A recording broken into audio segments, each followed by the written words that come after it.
The story kicks off in a medieval world where our main guy, Rio, wakes up inside an empty cottage. No furniture, no cozy bed, just a table, 2 books, and a lonely knife. But does he read the books or arm himself? Nope. He steps outside for some fresh air instead. Classic protagonist move.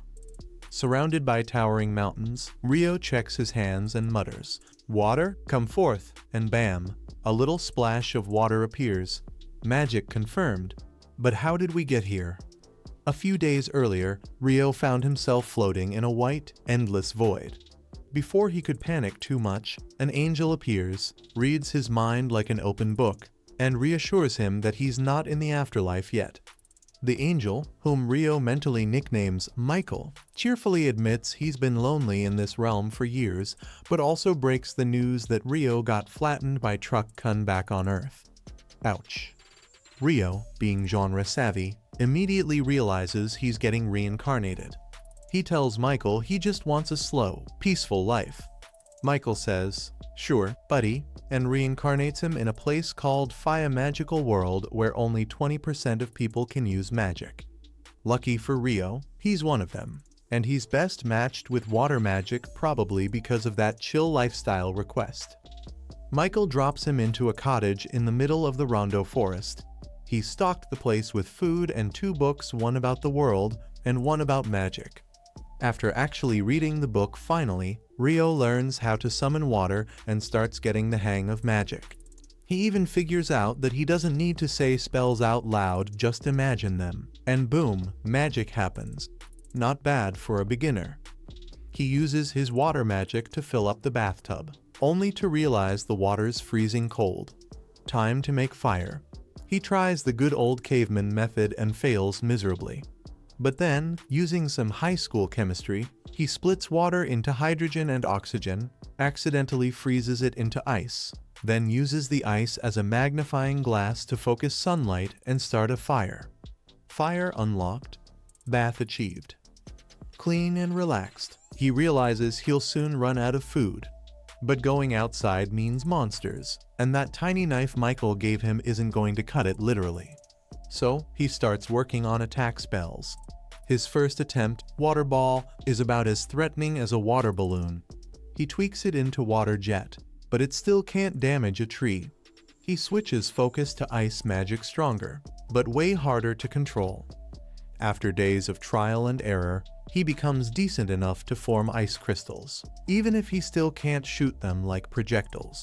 With time running out, he sharpens one into a makeshift spearhead and ventures into the forest.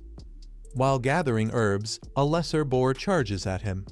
Rio freezes in fear, pun intended, but just before becoming bacon bait, he snaps out of it, slides away, ices the ground, and skewers the boar with icicles. Victory, sort of. Turns out, lesser boars are the weakest monsters in the forest. Back home, he reads up on more monsters. Dragons? Run. Akuna? Don't even try. Just pray. Still, Rio's not giving up. The next day, he finds some fruit, and just when things are looking up, an assassin hawk dive bombs him. It uses invisible air magic, and he realizes running is pointless. So he traps it in ice. Thinks it's dead. Surprise? It's not. The hawk escapes with only one eye. Days pass. Rio trains like crazy, fighting weak monsters, fishing, refining his ice powers until he can slice through mountains. But every night, he returns to where he saw a Dullahan, a spooky, headless warrior with smoke pouring from its neck. They spar regularly, and while Rio keeps losing, he suspects the Dullahan is trying to make him stronger.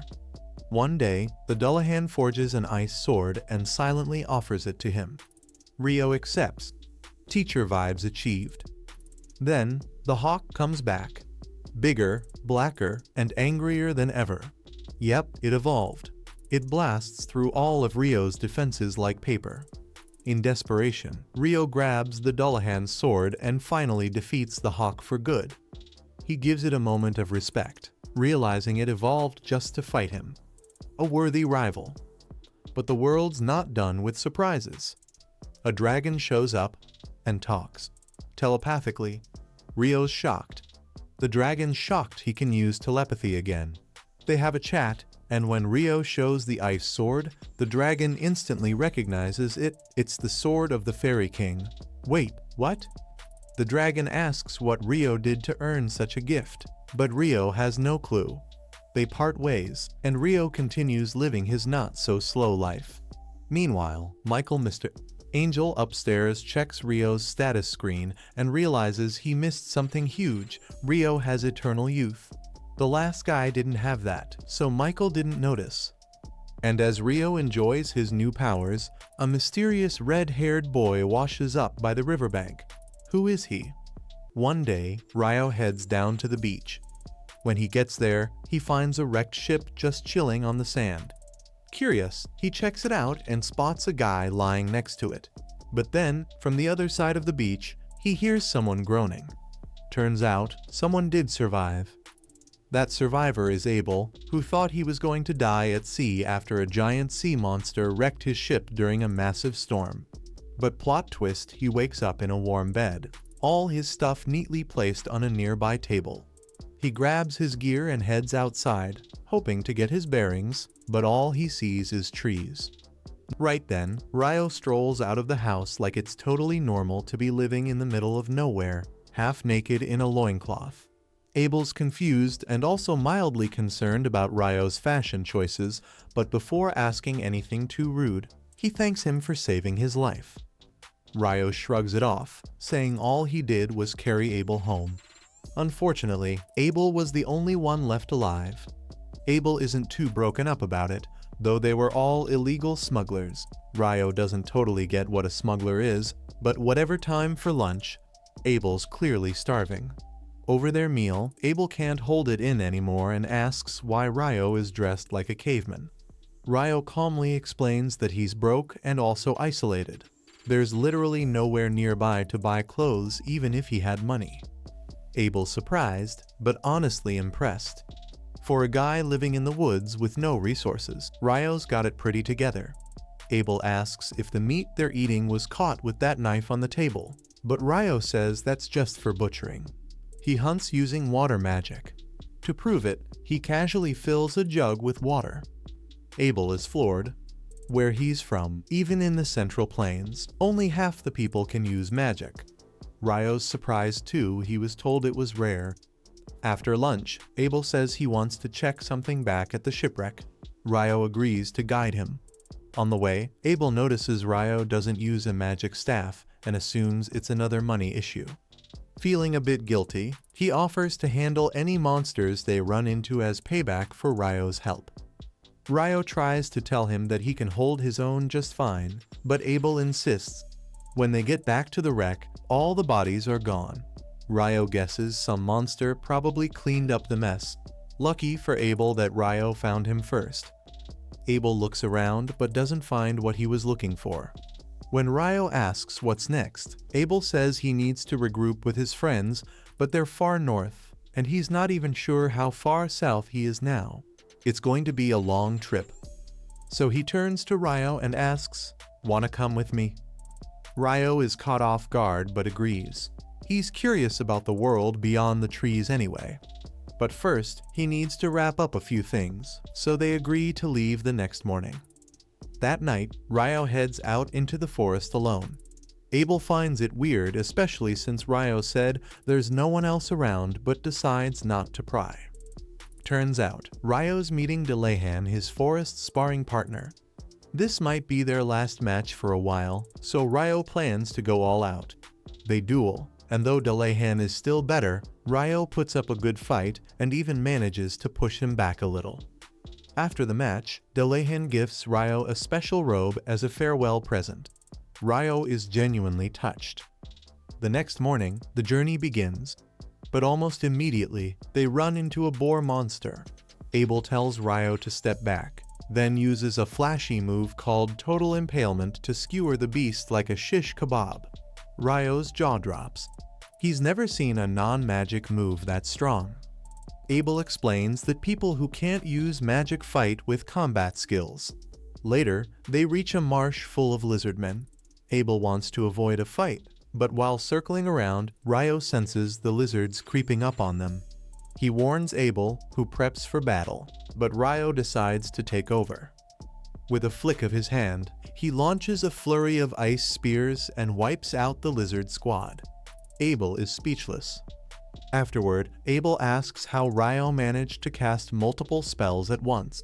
Apparently, most mages can only do one at a time. Ryo's confused because he has never had that problem with water magic. Ryo then offers Abel a glass of water, and Abel notices the incantation is different this time.